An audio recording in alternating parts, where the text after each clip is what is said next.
What is up, everybody, and welcome back to the Triple H podcast Happy Hour Hoops presented by Trainwreck Sports.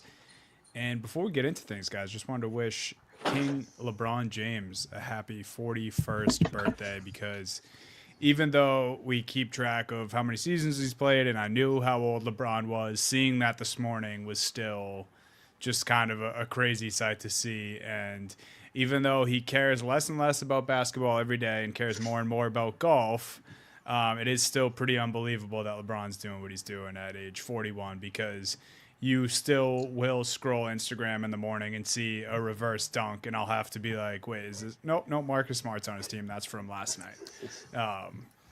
So pretty crazy stuff from LeBron. Just wanted to start the show with a shout out to Bron, which I know is a surprise to everyone. But welcome in, boys. How we doing? New year, new you. I get a little early, yeah. but little early. How was the Christmas, fellas? You enjoy the games? Unfortunately, I missed the best game. I missed the night game, which I feel like a lot of people did because it was tipping so late. But first couple games were great. I know we're gonna dive into it, but man, when the Spurs are a full go, they might be one of my favorite teams to watch play basketball. And got to shout out the Mavericks again for back-to-back Christmases, having the star player leave the game with an injury. So Day-to-Day Davis, he went down. So that one, was I upset Davis got hurt? Sure. But did that give me even worse flashbacks to last Christmas, which basically was the start to the eventual Luka Doncic trade? Yeah, no, that's not how I wanted to enjoy my Christmas. But other than that, games were great. We started off with a great Knicks-Cavs game, and like I said, I wish I would have stayed up for Nuggets T-Wolves because Jokic just put on a show. I tried my darndest. I couldn't do it. Yeah. I saw most of the, or not most of it. I saw some of the triple double, but Jokic gave us a special one. Jake, how was NBA Christmas for you? The Central Time Zone helped me a little bit on the late game, but not enough. Couldn't get through after a long day of food. Everything else. Here's the problem with now for me on Christmas. I saw a good chunk of the last two games and a little bit of the early game, but I had Christmas parties to get to, and football dominated the Christmas TVs. Football took over. We had the Vikings and the Lions on, had the Cowboys and Commanders on. So I was on my I did not luckily I didn't see the Cavs collapse. I saw the good part of the Cavs game. For me, Cavs won on Christmas. It was great. It was like middle of the third quarter. I'm like, hey, this is awesome. Good for me. But yeah, NFL really stepping on my Christmas day, but I did then let that get me down. It was a great game at the buzzer there with the Timberwolves and Nuggets, and to see even a part of that and just see where these teams are, where the Timberwolves have gotten to this year. They've been, I mean, I honestly have not watched a ton of Timberwolves this year. Just they've been on the back burner with some other exciting teams that have come on. Man, it was a real fun game. A lot of fun games throughout the day. But I'm really getting sick of this Netflix and Prime Video NFL extravaganza they're trying to do, especially when the games are not even good. Garbage games. Yeah. 3 garbage games in a row is one of the worst slates of football, and I can relate the same, Jake, because my family wanted the football on the big TV too. My family loves football. They wanted the big TV. We have family over that they don't care about the NBA. Why should they care about the NBA in December? They don't care about basketball. So just like you, I was watching first couple games on my iPad. I had my iPad going as we had the games on the big TV. So I was able to catch them, but it's the same thing. Like, what are we doing? Why we want to watch Max Brosmer play the Lions on the big screen? Nobody wants to watch that. So it was another one where I had to, find my workarounds to watch basketball. I was able to catch most of the games, but we had to work the following morning and I had to get up at about 6 a.m. So I could not. What I usually do, I'm usually late night, Steve. We're usually up late, always watching the late games. Steve, but that was. Out. I had to. I was home. I had to drive back. Right, I had to drive back. So that's an hour and a half in the morning. Had to get up at 6. I was like, I can't stay up for Nuggets T-Wolves, and it didn't help either, Dunny, that the Lakers game was a snooze fest. Yeah, it was. And the Warriors Mavs game kind of became a snooze fest too, where it didn't really help, where I was like, oh, I'm still like gassed up. Oh, I'll watch one more game. I was like, yeah, T-Wolves Nuggets, whatever. I'll just check it in the morning. And sure enough, I can't fall asleep. I checked the box score. I think it was in the fourth quarter, and I was like, oh, Jokic just got 36, like 14 and 12. Of course he does. And then go to bed. Didn't even know it went to overtime. Wake up, I go, he's got 56, 16, and 15. Well, of course I missed that game. Yeah. Yeah, that's a perfect segue. So we enjoyed NBA Christmas. I was lucky enough to have the remote for the entirety of Christmas, and my extended family doesn't really care about either sport. So you dog. I kind of got whatever I was looking for as far as the sports went on Christmas. NBA dominated Christmas. It's NBA's day. That we don't have to spend too much time on that. But yes, Jokic, he had probably the best performance of the season. Maybe the last couple seasons. Definitely the best Christmas Day game I've ever seen box score wise. We alluded to, I didn't watch the whole thing, but just real tough because a guy like this, Jokic, goes down last night. Looked a lot worse than it was. We got the news today that it was a hyperextension of the knee. Really avoided what looked like a bad injury. It was kind of like a weird, like barely contact knee injury. We know how those things usually go. No ACL, no real ligament damage, just hyperextension, but he is going to be off the court for the next 4 weeks. The Nuggets, one of the most hot teams in basketball. They're surging. Jokic, obviously, from start of the season to now has been unbelievable, but they were staying afloat without Aaron Gordon, and now they're going to be without Aaron Gordon and Jokic. Where are you guys at? Obviously, this could be a lot worse, like I mentioned, but where are you guys at with the Nuggets? Like, how do you think they fare? The 3 seed right now, 22-10, but Jokic out for 4 weeks, and you got teams like the Rockets and Lakers right on their tail, and the T-Wolves, who they battled with on Christmas Day. I think the Nuggets will be fine. They'll probably slip a little bit. And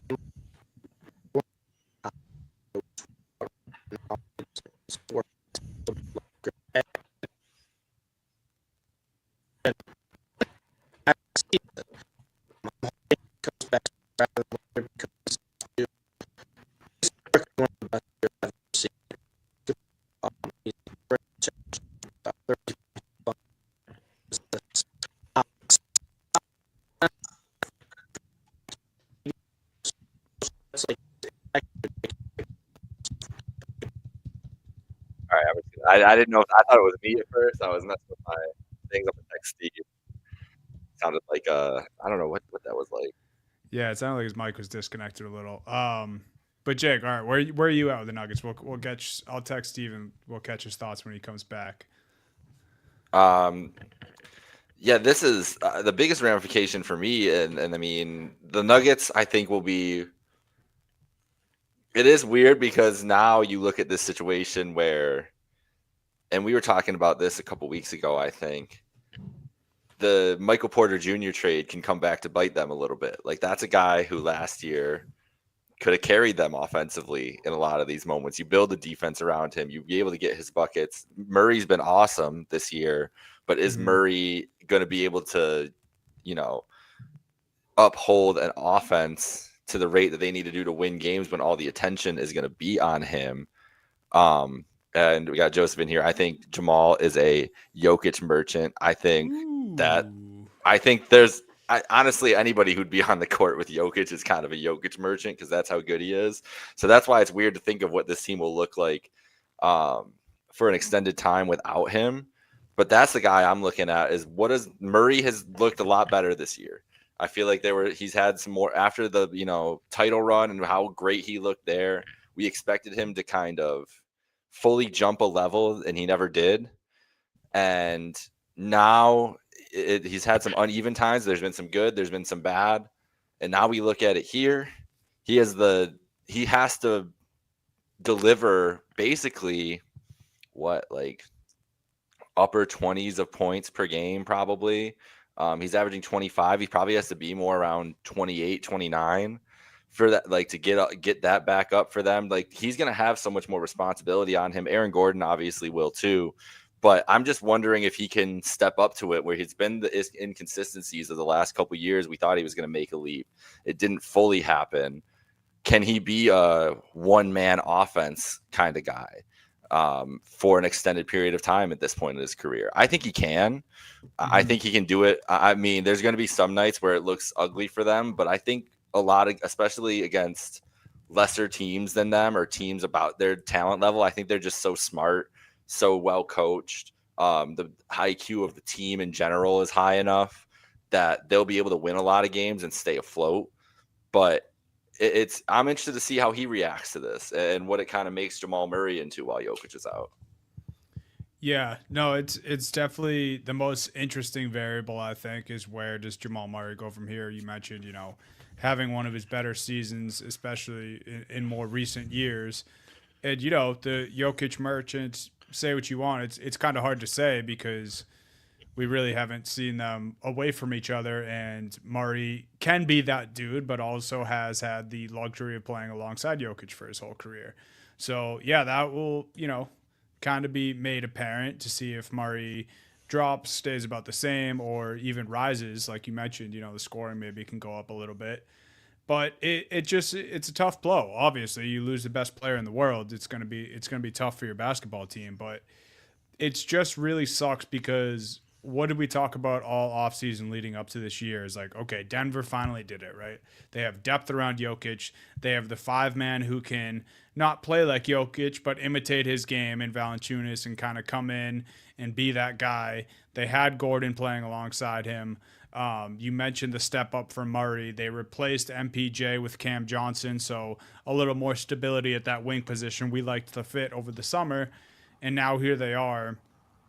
Kind of worst case scenario. Gordon already out, Jokic down for, I think that was Joseph in the comments said it could be more like 6 to 8 weeks, like people are saying. I know the reevaluation was set for 4 weeks, but yeah, obviously two things here, right? Like injuries are almost always a little longer than the initial report. And also, if it's the best player in the world, like I mentioned, you don't tend to rush these things, especially if the Nuggets can stay afloat a little bit. So just really, really shit luck. And that's obvious saying that when a guy like Jokic gets hurt, but just all those other factors too. Like they had finally put like what seemed to be like the perfect roster in place for everything that's realistic anyway, and what their options were this offseason. And this is just a huge blow. Steve, welcome back. Yeah, sorry about that, guys. No, you're good. I don't know what happened there. The whole laptop crashed in the middle of that. But I'm not really going to dive into it too much. I'm sure you guys touched on it. But the biggest thing that I was going to say is I'm excited to see Jamal Murray be a true number one option. Because I think he's capable of it. And I think he's shown, how great he can be in big pressure situations. And when we talk about Jamal Murray, right, we talk about him as a playoff riser, right? Big game riser. He's clutch in the fourth quarter. He always pops off in the postseason. This is pretty much for him is basically going to be like postseason basketball for him, where he has to carry a team. He has to be the number one option. You don't have the best player in the world for the past 5 years on your team anymore with those, easy pick and pops, pick and rolls that those two work together. It's Jamal Murray. He's going to have to be kind of a maestro of this offense and create his own shots and get everyone else involved. And I would not be surprised if we saw him putting up like some juggernaut type box scores, because I really do think he's one of the most underrated players in the NBA, and he's completely slept on. Now, Nuggets might slip a little bit in the standings, so that really just goes to how good and how dominant the West is. But Jamal Murray, I think, is a guy who can keep this team afloat. I think he is a good enough player, and they have a good enough, role cast around him to keep this Nuggets team afloat and competitive, before you get Jokic back. Yeah, it's the last thing, and it kind of sucks that our brains go here now. So I kind of wanted to get your thought on this, because not last night when I first saw the injury, but one of my first thoughts this morning when I was thinking about the Jokic injury, and Steve, you texted about it today too. the 65 game rule. Yeah. And obviously, since they implemented it, it's been very hot and cold on how people see it as a rule and how the players talk about it and how fans and betting, how all those variables mix into one. I'd say it's a very polarizing rule that the NBA implemented a couple years ago. But, if it is 4 weeks and if it is that 6 to 8 weeks timeline, if it's on the longer side, he probably doesn't qualify for MVP. Right. And this is a guy who is, one, should already have one more MVP. Two, is going to be a shoo-in this year, most likely. Obviously, he had it if he was healthy. Yeah, still very early in the season, but I'm confident to say that if he clears that 65 game mark, he's going to win the MVP. But you would say that that's probably a long shot now, and so that just opens up that whole MVP conversation again. And you have Wemby back, and you have them beating the Spurs or the Thunder 3 times in the past month, and you have SGA, who is, if anyone was close before, it was him. To compete with Jokic again. So that's just the last wrinkle of this, and obviously it's the least important, and it feels shitty, making this about an MVP conversation after a guy like this goes down, but that's kind of the nature of this rule. This is what happens now. Yeah, man. So what do you guys think about that? I think if Jokic is back in the time frame where he's going to be back, like let's say within 4 weeks, if he is back, I'm just going to think optimistic here. I don't think there's any world if he plays 65 games where he's not the MVP. He is putting up some of the most ridiculous numbers and efficient numbers we've ever seen. I think I saw a stat right now. He's averaging 29.9. It's like almost 13 rebounds, over 11 assists. He's averaging more points this season than Dirk Nowitzki's career high in points per game. He's averaging more rebounds this season than Shaq's career high in rebounds per game, and more assists this season than Chris Paul's career high in assists per game. He's doing that on a shooting split of nearly 65%, 44% from 3, and 85% from the line. There's no holes in his game. He's probably one of the best playmakers in the NBA currently. Like, it's just a matter of is he going to have enough games? If he has enough games, he's winning the MVP. And that means he will be the winner or top 2 in MVP voting in 6 consecutive seasons. And you could make an argument, Dunny, and I've said this many times before, you could make an argument he could have won the MVP the past 5 seasons. You could make an argument he could have won all 5. And I was talking to my buddy last night, funny enough, before the injury happened. We were just kind of talking. It's usually every couple months he and I just chat for a couple hours. We just go down the laundry list of sports. And I told him, this is kind of my hot take that I truly believe. I think within 5 years, we might be having some uncomfortable GOAT conversations between LeBron, Jordan, and Jokic.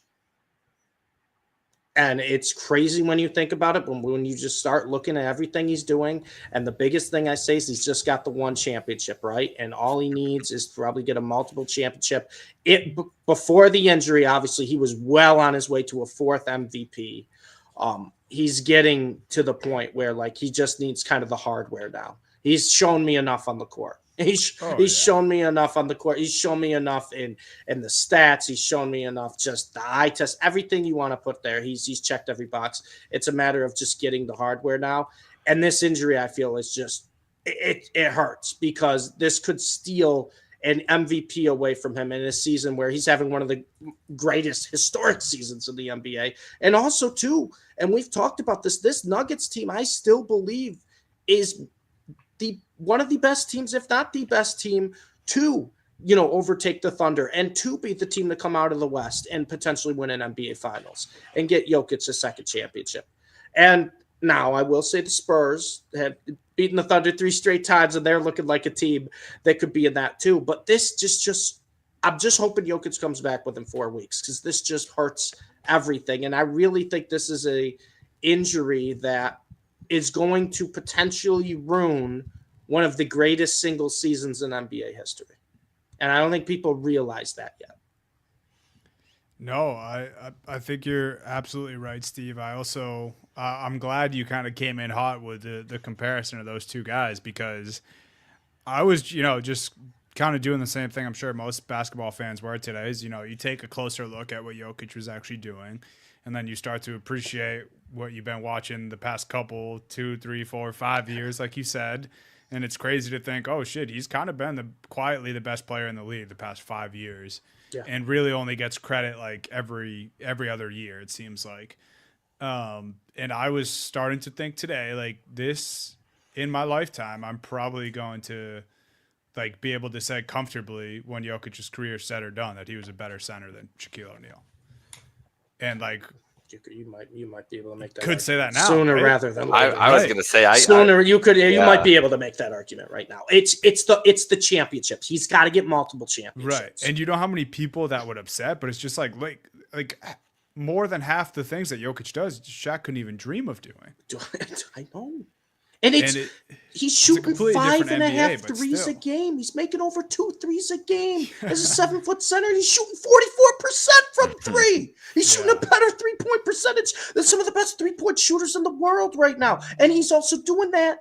And the best thing too, he's averaging 30 points a game, but he's only averaging, I think it's a little over 17 field goal attempts per game. He's playing efficient basketball, almost 13 rebounds, 11 assists. I mean, we talk about his Christmas game, right? The 56, 16, and 15. He comes back 2 days later. He goes 31, 21, and 12.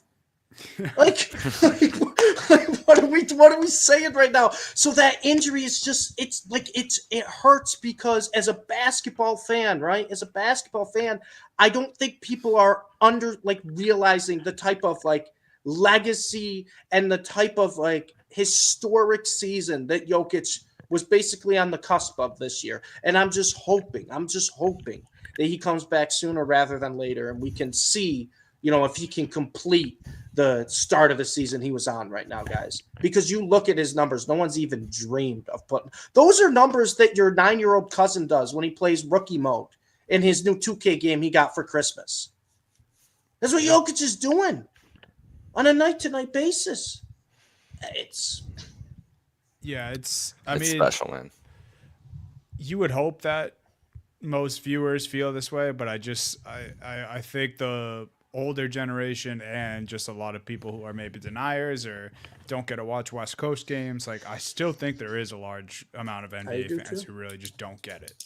I do too. And don't understand what's happening. So appreciate it. If this injury isn't a reminder, and it's should be a breath of fresh air for all basketball fans alike, because this is something we could have lost Jokic for the season and into next season, but he should be back playing basketball this year, maybe in the next couple months. So that's positive. We'll keep tabs on Denver, see how they do. Before we move on to the Spurs, who we are going to talk about, just wanted to touch on, Steve brought up at the beginning of the show, but Anthony Davis also will miss a few games with a groin injury. He's hurt again. So just just when the Mavs are starting to find a groove. We don't need to report Davis injuries. When he's not injured, I think that's when we put it in the injury news. We're like, hey, by the way, Davis should play all 3 games this week. Day-to-day Davis, I can't do it anymore, man. And then the bigger injury in the Western Conference, Austin Reeves out 4 weeks with a calf strain. On top of speaking of teams in the West, and this kind of opens a door for other teams with Jokic going down. Lakers is just I'm struggling to realize what type of team this is, because I have no idea. So is JJ. Yeah. Oh, he is going through it. Maybe the laziest effort I've ever seen in the Christmas game. Oh, it's just, dude, and then Bron walk into the locker room before even saying anything to anyone as soon as the game ended. It was like the Lakers were checked out before that game even started. Who do you think JJ was talking to in his 4-minute rant? What player on that team is he talking about the most? Did you guys see the full? LeBron. That's what I'm saying. It's got to be LeBron. It had to be LeBron. There's nobody else that it could be, right? So especially because he was getting shit Rui 2 days before. Well, Rui, you look at the stat sheet, and I'm like, wow, Rui 0 points. Yeah, Rui ran track. Oh no, he did. He walked track. The Tony Snell. He walked track though. I don't even want to give him credit for running track. I don't know if I saw Rui running that game at all. To be honest, I don't know if I saw anyone on that team like putting an effort. Like it was the classic. Lucas started a little bit. He was like, "Oh, I'm going to try to have one of those big Christmas games," and then he missed a couple shots and realized his team didn't want to get any rebounds, and that was it. The whole team just checked out. That was it. The whole team just checked out. I don't know if it was the same rant, but I do know JJ mentioned, I think it was post-Christmas game, like just that how the Lakers have been in kind of a funk in so many words since LeBron's returned. And didn't say it was because of that, but, kind of said what everyone had been thinking. And, of course, no one thinks that the Lakers are worse with LeBron on the court, but obviously there's something going on, whether it's behind the scenes or LeBron is as checked out as it appears to the public eye right now, or Luka's not happy or something. I have a weird feeling that Marcus Smart's about to turn into a scapegoat real soon. Oh. And he might get the Russ treatment in LA. Yeah. Someone's going down, and I don't think it's going to be one of the big three on that team. No. Ayton, maybe Ayton. Yeah, Rui could be the fall guy. Well, Ayton will do it to himself after a little bit. Give him some time. He's actually been awesome. I shouldn't shit on Ayton. He's surprised me a lot this year. He does, but he also has those games where he just looks like he doesn't. Where he reverts back to himself. Yeah. Well, that's unfair because I don't think like himself is always that. But yeah, he does have those games where he just kind of just like whatever. It's that whole team has those games. That's the issue with the Lakers. They're a team built off of guys who have those games. That's the issue. You can't have 5 guys on the court at the same time that have that mindset. Here could be a fun exercise. Say Jokic, let's go in between. So say Jokic misses 6 weeks. Do the Lakers surpass the Nuggets in the standings starting today in those 6 weeks? How far are they back right now? They're 2 games back. 1.5 game back on the. I think I'm in the minority that I think the Nuggets are going to be able to tread water. I think so too. I think so too. Fall off. I like their depth. They got big man depth this year too, right? It's not just like Jokic and they couldn't play backup centers. They had Valanciunas. But what does that look like now that Valanciunas is your starter? I don't think it looks awful. Valanciunas is a serviceable big man. He can be a starter. And I also think, too, I've said this, Jamal Murray, I think, is the most disrespected player in the NBA. He's so good. And he gets overshadowed by Jokic. But Jamal Murray is a big game riser. And I almost feel like Bubble Murray. They really do. And I almost feel like Jamal Murray is going to play these games like, Dunny, their playoff games. And he's just going to put up almost kind of like Tyrese Maxey numbers, where he's just scoring about 33 a game, about 8-9 assists, and his just usage rate is through the roof. I just think Murray's capable of that. And I still like the team the Nuggets have around. Now, granted, you're losing the best player in the world. It's gonna hurt a little bit. It's gonna show. But I think if there's a team that can overcome that and at least, not fall off a cliff and lose 7 straight, I think this Nuggets team will be all right. And the Lakers, I think, might be in a worse spot. With Reeves out, Luka's going to have to go Superman mode, and we don't know what LeBron we're going to see on a night tonight. I was just going to say, this is where we're really going to learn about the Lakers. I'm very interested. As at time of this taping, it's Tuesday night. They play at home against the Pistons tonight. That is a game that is that's the Peacock game, right? Yeah, it's the Peacock late night game. Don't get me started about Peacock, bro. I'll lose it. I'll fucking lose it, dude. We I think the last episode we had the rant about people not finding games on TV. So I know this is a basketball show. That Saturday night Green Bay Baltimore game. Oh my! I almost deleted every app that I have, bro. I bought Peacock just to watch that game.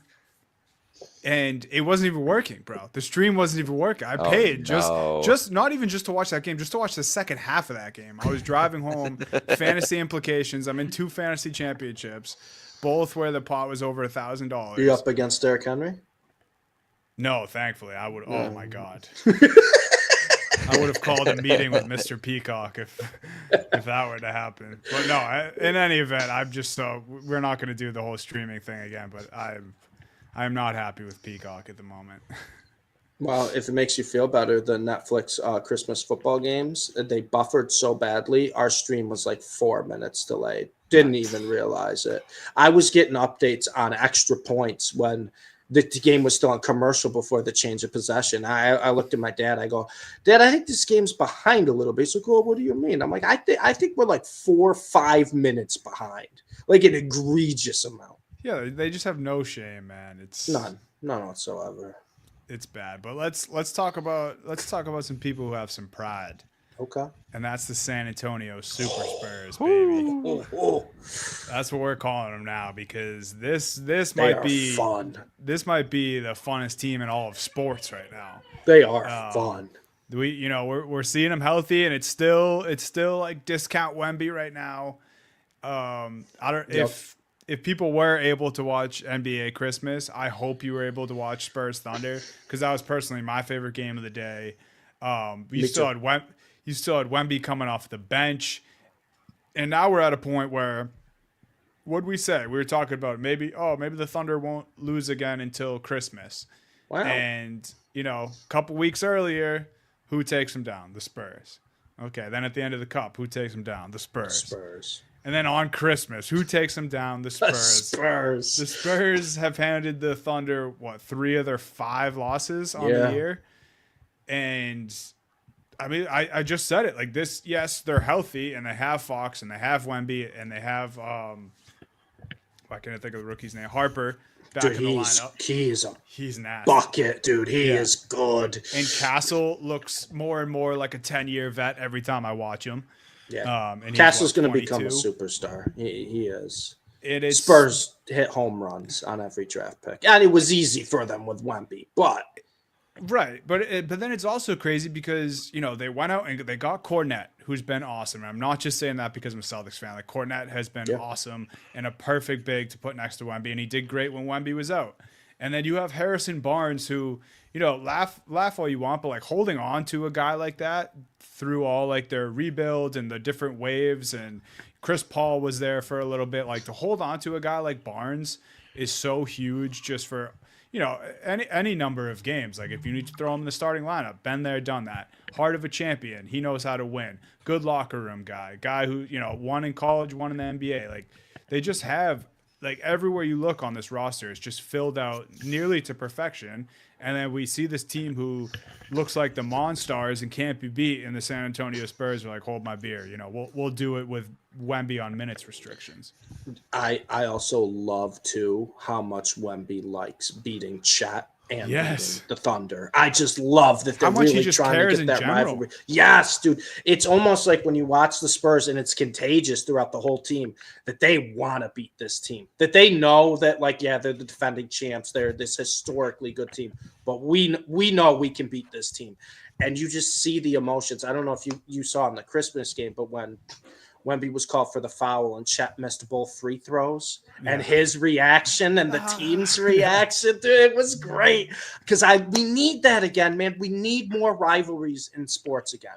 And I'm not talking about your historic rivalries like your Red Sox, Yankees, your Duke, UNC. Those will always be there. I'm talking about 2 good teams that are becoming, elite at the same time. And it's just like, you know what? We're better than you. We think we're better than you. And that's how the rivalry starts. They don't have to be in the same division. They don't have to have a history. It's like we're starting the history now. And I see that bubbling a little bit with this Spurs Thunder, especially on the Spurs side, because I think the Spurs saw what the Thunder did and how they kind of accelerated their rebuild, and they were ahead of schedule, and they're like, hey, that's us now. That's us now, and we're not afraid of you. And you may be the defending champs. You may be the 1 seed. You may have this team that's historically great on defense. You have the MVP. You have the size. But guess what? We're just a couple years behind, and we have all that too. Yeah. And I really, really love watching this Spurs team and just the emotion they play with. Not just the Thunder, against every team, but especially in this Thunder game. That Christmas game, the cup didn't feel like anything special to me. That Christmas Spurs Thunder game felt like a playoff game. Yeah, it really did. Yeah, watching that was probably, it just felt like so intense, like you say. And the best part about the rivalry that you started to feel brewing, you said, is listening to the comments after the game, because J-Dub was like really short and kind of snarky with a reporter, because you could tell that loss got under his skin. Oh, He's like, I don't want to fucking answer these questions right now. And then SGA being like, oh, well, they're better than us. They beat us 3 times, so they're better than us. And he doesn't believe that. But he's saying that because he's like, oh, yeah, let them get their wins now. And then we'll see come playoff time. But, yeah, it's great for the NBA, man. It was great for NBA Christmas. And, I mean, sky's just the limit with the Spurs team. I have here in the doc, like, I think they're second best team in the West. And I think there's a legit argument. You could argue they're the best team in the West right now, because they took out the best team who's been killing everyone 3 times in a 3-week span. Yeah. With the minutes restriction on Wemby. I know we're not even at full Wemby go yet, right? And De'Aaron Fox is really starting to get comfortable in this team. He was the reason they were in that game in the first half. Oh, he was balling. Mm-hmm. Yeah, it's crazy. And the fact that they just we went through their whole roster, and they have guys like Keldon Johnson and Devin Vassell who are just buckets too. Like they have a lot of depth. A lot of depth throughout this team. And just they are the first team to really replicate, as you're saying, like what the Thunder's build of everything is, and just be able to pressure them like they can pressure other teams. Perfectly matched up 2 teams and the Thunder, I just feel like, as much as anything, like I still think if we have a series with them, the Thunder can obviously like win that series and go on, but they just aren't tested like that on a night to night basis. Like they have to figure out how to make the adjustments. But and that's why the Christmas result was the most shocking of them all, because you would think after you've seen this team twice in the last 2 weeks and you played them 2 nights before, that it would be like, all right, like now you've seen what they're doing to you, you'll make the adjustments, you'll be able to figure this out, OKC. So it's interesting that they didn't, but the chess match, 2 great young coaches too, like that just understand like where they're at and what they need from their team.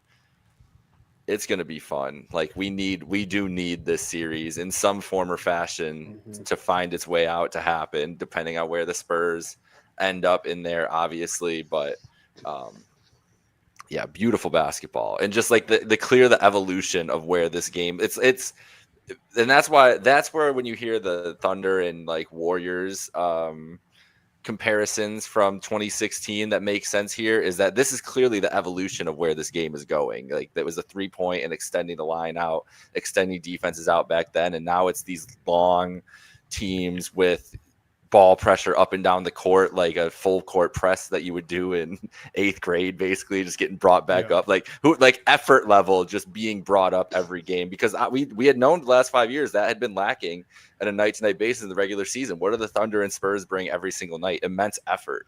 We just talked about the Lakers. Like the Lakers put up effort like that in every single game. We'd probably be talking about them as Pacers one of the teams last year. The Pacers last year too was a great example. Like just they played harder than everybody, and you had guys that could defend and not get exploited really on that side of the ball, and it helps everything. So it's interesting to see a team finally match up to that. Who knows how many more come in the next couple of years as teams start to adapt and everything else.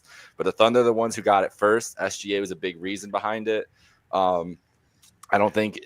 I think that it's interesting that the Spurs have a guy just as dominant that can do things on the other side when we get to a playoff series against them.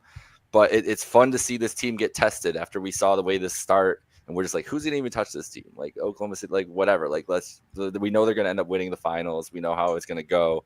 And to see them look mortal against one specific team, just like you said, Dunny, it's good for the league because it builds in the one storyline we can look at where maybe it's just their kryptonite, and maybe if they caught them in the second round, they lose, and all of a sudden the league opens back up again. That's what makes playoff basketball obviously a super exciting time. But yeah, we got to take this Spurs team for real. They might just be ahead of schedule like we thought this Thunder team was, and that's just where it is. Yeah, no doubt, man. The Spurs are awesome. Would you guys, just to put a ball in the Spurs conversation, would you guys say they're the best team in the West, or you're not ready to do that yet? No, I still think it's Thunder. I know the Spurs have beat them 3 times, but we're also got to talk about a playoff series. You also got to talk about you're probably going to be on the road in that playoff series. Mm-hmm. Thunder are going to have home court advantage. And I'm always, in the camp of they're the champs until someone dethrones them. Right. And when you're the champs and your team is as young as it was when you won the finals and you're only getting better and you only looked more dominant this year, it's hard to say there's any team above them right now still. Now, the Spurs might just have a good matchup against them and the head-to-head's in their favor, but in terms of the overall better team right now, I still think you got to go with the Thunder. Yeah, I think that's completely fair too. And the other day, actually, I think it was the day after Christmas, I was thinking about the Thunder and these losses, and we were like, it was crazy. We were like, they might still only have one win or one loss after Christmas, and then here we are now. They have 5, and it's funny because we always talk about the championship of last year. They always struggled the following year, and maybe their struggle is just going to be more in the middle of the season and not to start because they came out about as hot as you can start an NBA season. So they didn't struggle there, but maybe this is just where they hit their lull. And I think the Thunder are just fine. This is more about how good the Spurs are, and people should probably start taking notice. You guys want to close the show with a little blind resume? Absolutely. All right. I panicked in case this one's too easy because I think it might be. So I have a backup one just in case. But for the listeners out there, blind resume, I did it this week. Player A, 25.2 points per game, 4.4 rebounds per game, 7 assists per game on shooting splits of 48.7, 45.4, and 88% from the free throw line. So pretty good. Player B, 28.8 points per game, 4 rebounds per game, 4.3 assists per game, 46.5% from the field, 39% from 3, and 92% from the free throw line. So both players, pretty good shooters. Player B has the edge in scoring, about the same in rebounding. Player A has the assist edge. Do you guys know who these guys are? I have a guess for A. Okay, B, I think Jake. Wait, before B, I have a couple in my head, but I'm not convinced on B. A, I think I know it. Okay, before you guess A, Steve, Jake, do you also think you know who A is? I don't. Really? Okay. Yeah. I thought I don't. This is funny because I'm almost positive you do know who A is, but who do you think A is, Steve? Did I say him already? I talked about A today, didn't I? Is it Jamal Murray? We all have. It's Jamal Murray, yeah. Okay. Jake, because you were literally reading his stats at the beginning of the episode. Okay. I was like, no. Okay. Yeah, I was like, you're right. well, that's why I did a second one on the fly. Because we just spent so much time looking at Jamal Murray's stats and talking about it. And I didn't even put that together. You were like reading out his points per game earlier. I was like, shut the fuck up. I think it was the efficiency that gave it away from me because I think I saw something, one of the Nuggets games I was watching, where it showed like Murray and Jokic's percentages. And also, too, like I've told you how much I think Murray's underrated. Dude, he's averaging 25 a game. No one cares. And no one cares. Player B's tougher.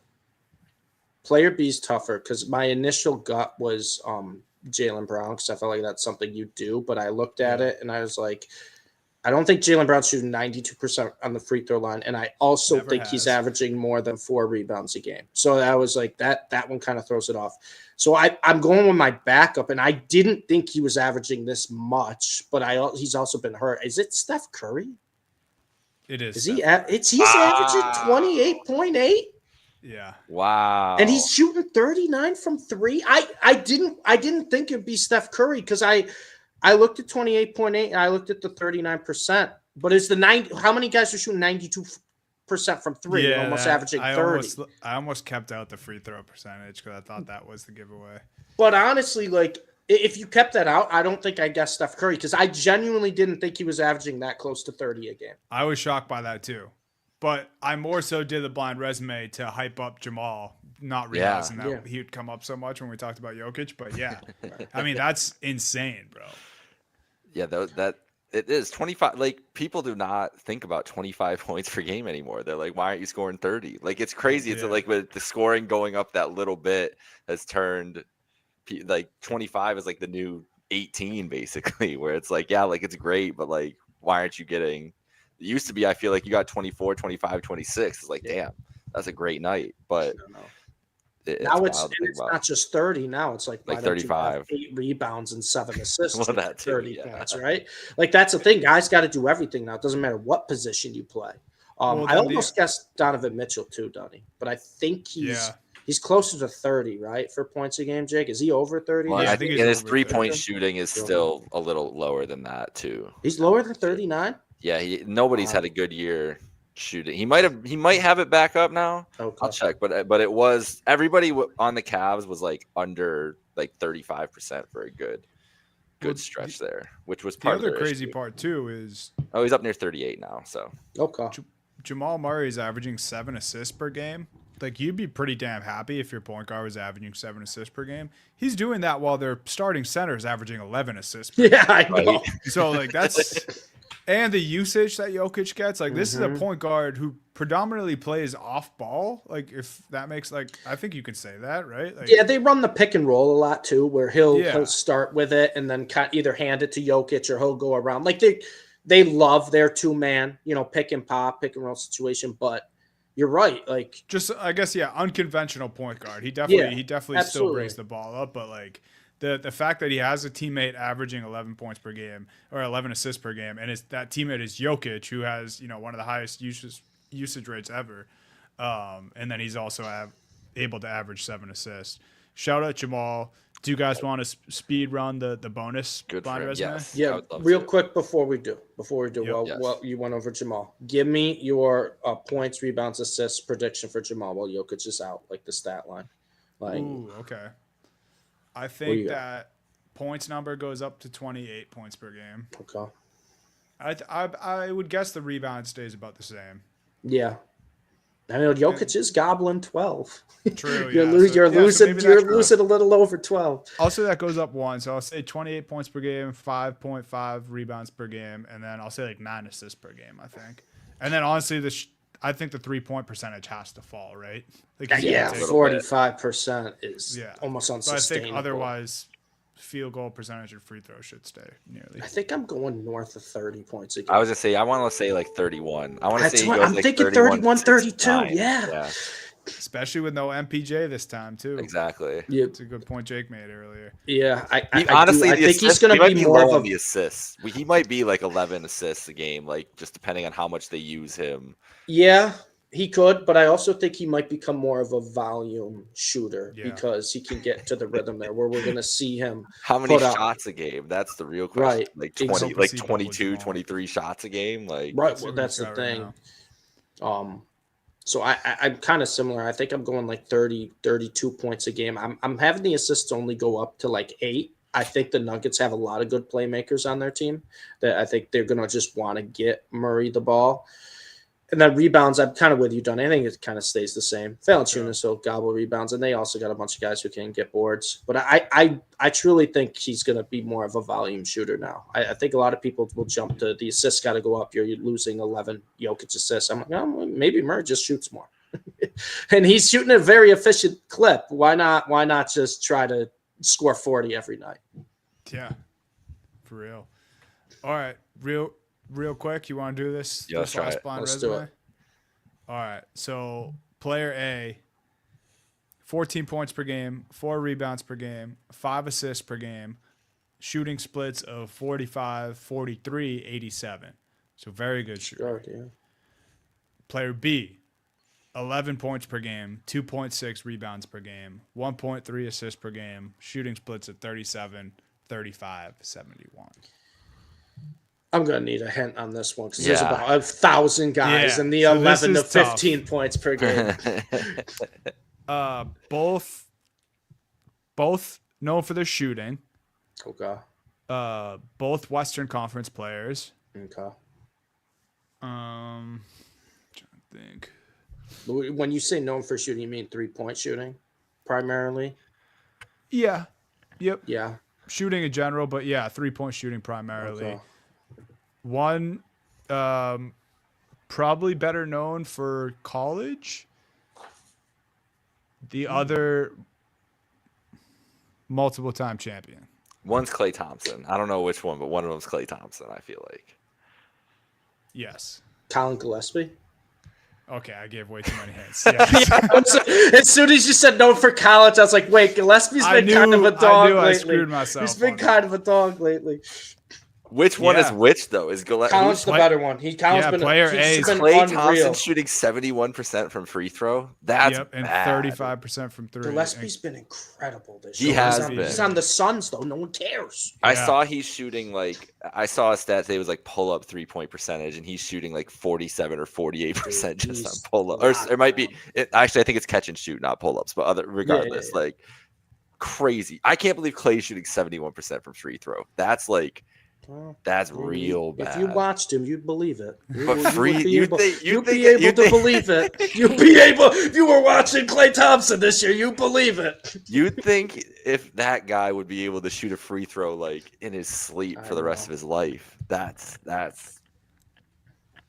tough. Crazy, right? Tough. Yeah, I wanted to give Gillespie some flowers, and I was like trying so hard because he was gonna be my blind resume. And it was just so hard to find someone to match, and then I was like, I don't even know what player to compare him to. And then I was like, I wonder if Klay's splits are that bad this year. And they are that bad. Yeah, Gillespie's been so impressive, man. It just goes to show you a couple things, right? Like people's fall off can be quicker than we think, no matter how good they once were. And two, like maybe the guy with the big name who's aging and wants to make a lot of money still isn't always the best thing for your team, because no one thought the Suns were going to be shit this year. Right. And then all of a sudden, moving parts, things start to work out. You get a guy like Gillespie who's on no money at all, and here you are. He's thriving. So that was the blind resumes, guys. Just keep plugging away. That's all you got to do. That's the story of Colin Gillespie, man.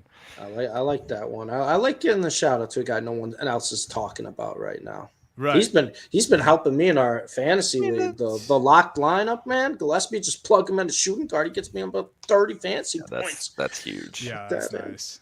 That's nice. All right. Shout out to everyone watching and listening, guys. That is another episode of Happy Hour Hoops presented by Trainwreck Sports. Remember to follow us at Happy Hour Hoops 1 on all socials. Go follow Trainwreck Sports on all socials and subscribe to the YouTube. Hopefully Jokic gets well soon, and go watch a Spurs game if you haven't recently. There you go. Guys. Happy New Year. Happy New Year.